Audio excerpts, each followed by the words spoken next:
Yay, I've hit 3,000 subscribers. I know I say this every time I hit a milestone, but thank you to everyone who has subscribed. 3,000 subscribers might not seem like a lot when you compare it to other YouTubers, but when you think about how many people that is, it's pretty cool to know that 3,000 people enjoy your creations and want to see more of them. Anyway, I'll get to the actual video now. I just wanted to say thanks. So some people were asking me how I make my videos, and for 3,000 subscribers I thought I'd show you. Disclaimer. The video creating process varies a lot depending on what type of video you're creating, so not every single video will follow these steps. So every video begins with an idea, obviously. I'm not going to show you how you come up with an idea, I hope you can do that by yourself. Use your imagination. Once you have your idea, now you've got to make a script, unless the video you're making doesn't require a voiceover, in which case you can celebrate and laugh at everyone whose videos do. Like mine.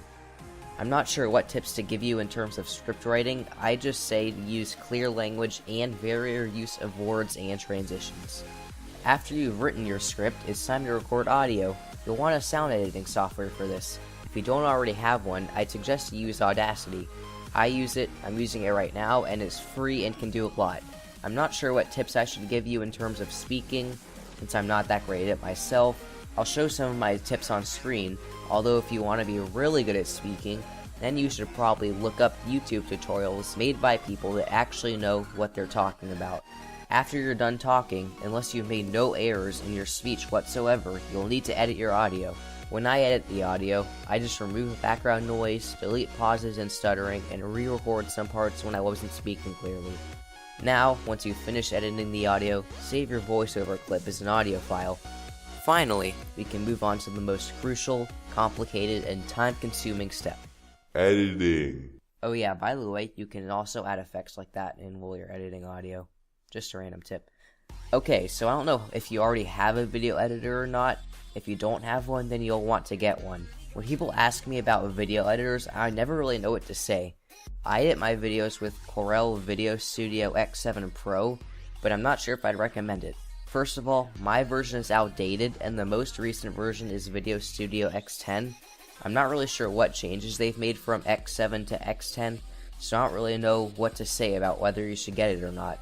Just do your own research and pick whichever one you think suits you best. Now, once you're ready to edit, the first thing you're going to want to do is insert your voiceover clip, which you'll be building the video around. My strategy for editing is to start by editing the basic video footage, and then insert the transitions and overlay effects afterwards. You may be wondering what footage to put in the video track. Just put whatever footage is fitting. If you're explaining something, then put a clip in the background of you doing the thing that you're explaining. If you're talking about a level, then loop footage of the level in the background. If you can't think of anything to put in the background, or if you're too lazy to put anything in the background, then just insert some blurred out footage of you playing video games. Once you're done putting basic video footage into the video track, then you can get creative. This is when you want to add in transitions, motion paths, overlay effects, sounds, music, and text. You don't need to do a lot of fancy stuff, it just depends on what you feel like. Sometimes doing fancy stuff can be pointless because people will rarely notice the extra effort you put in, but you'll make a lot more work for yourself, so most of the time you spend making those effects will go to waste. I'm not saying that you shouldn't do nice looking effects. Do whatever amount of editing you enjoy doing. I'm just saying that you should keep in mind that it's not necessary to do a lot of editing. So once you feel like you're done with editing, rewatch the video a final time to make sure, and then render it. Since this video is mostly about making the video, I'm not going over how you make a thumbnail. I will show some tips on screen though.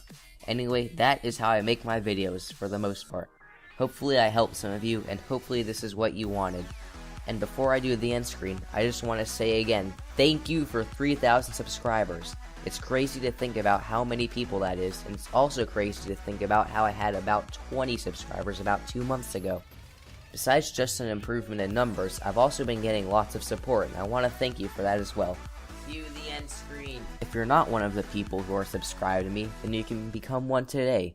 You can also check out this video when I cover the 2.2 editor, or you can check out this concept I made in Geometry Dash.